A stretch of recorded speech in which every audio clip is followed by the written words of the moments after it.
What's it been like since the season ended, just with recruiting, with finding out a bowl team, transfer portal stuff? What's it been like for just a whirlwind. It's hard to, I don't know that Coach Likens has slept in his house in 3 weeks, so it's, no, he's got his own vibe. But it's, no, it's been crazy. It's been exactly that crazy. I do think the NCAA did a good thing with we had the 4-day kind of dead period window that allowed us to touch base with our players, get ourselves prepared for the portal to open.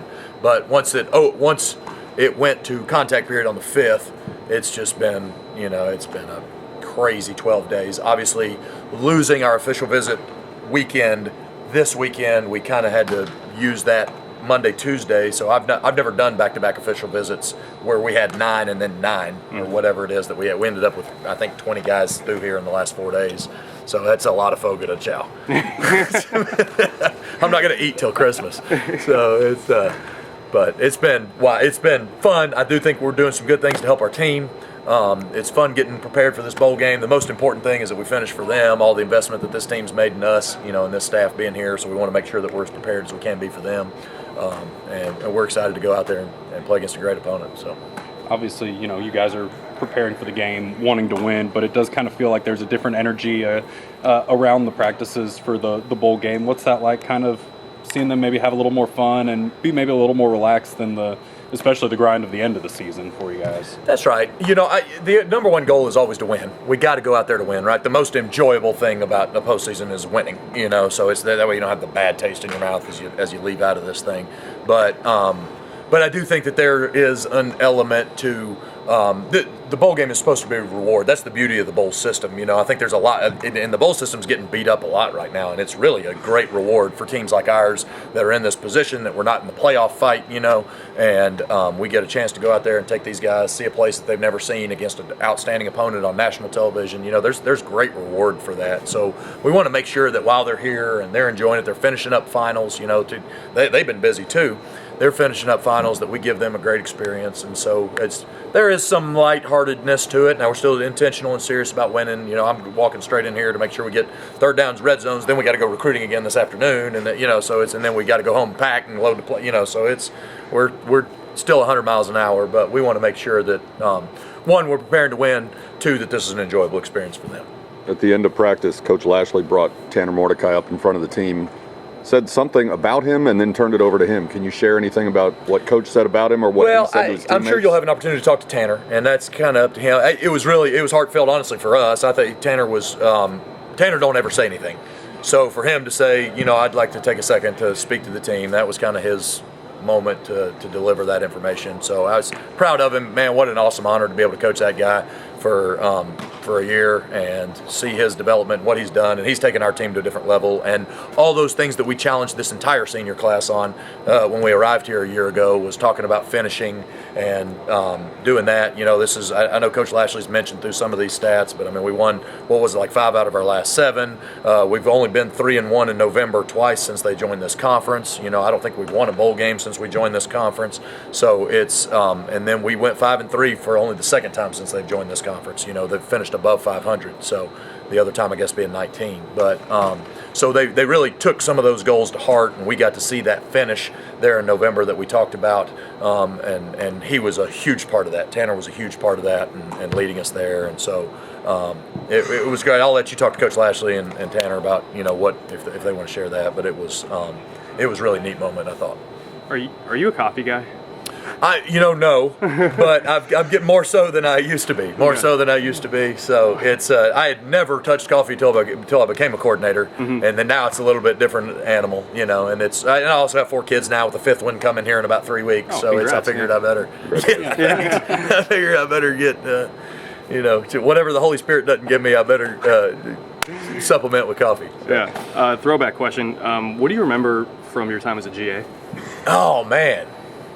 What sticks out to you? That's a great question. Those were the greatest years, you know what I mean? And I tell our GAs that all the time. I'm like, man, and I really tell our players, it's so funny as you get to different points in your career and you kind of look back on that time and how fast it was, and I took that job, and I was a GA for a year at Tennessee, and Coach Fulmer got let go, and so I landed at Auburn on that staff in '09 with Trooper Taylor was my original connection there, and got in there, and Coach Lashley had just come to be a GA, and we had a guy named Chris Martin who was with us, and he was great. He was with us for a year, then he left, and Eli Drinkwitz came in, and man, those were the days. That was before you're married, which now that you look at, I got so much investment in Lauren and our children, and that's what I want at this point in my life. But then, man, it was just like all ball all the time, and it was, you'd work late as you could work, and it didn't matter. You didn't have to be anywhere. You do that, right? And you'd see if you could catch the bar at 12:30 for 2 beers, go home and tee it back up. You do it again the next day, and so it was a great time, and I worked for a great guy. Gene Chiswick was a great boss. Philip Fulmer was a great boss. I mean, you talk about guys to learn under in that GA system, structure. And so we had guys, they held us accountable. They challenged us to work, and boy, you put your head down and work, and you look up, and you're like 39 years old, and you're like, oh my God, what have I been doing for the last 10 years? And so it's funny how fast it goes, and you get further and further away from that every year, and it's you further and further away from. I had an awesome experience because we won the national championship in 2010.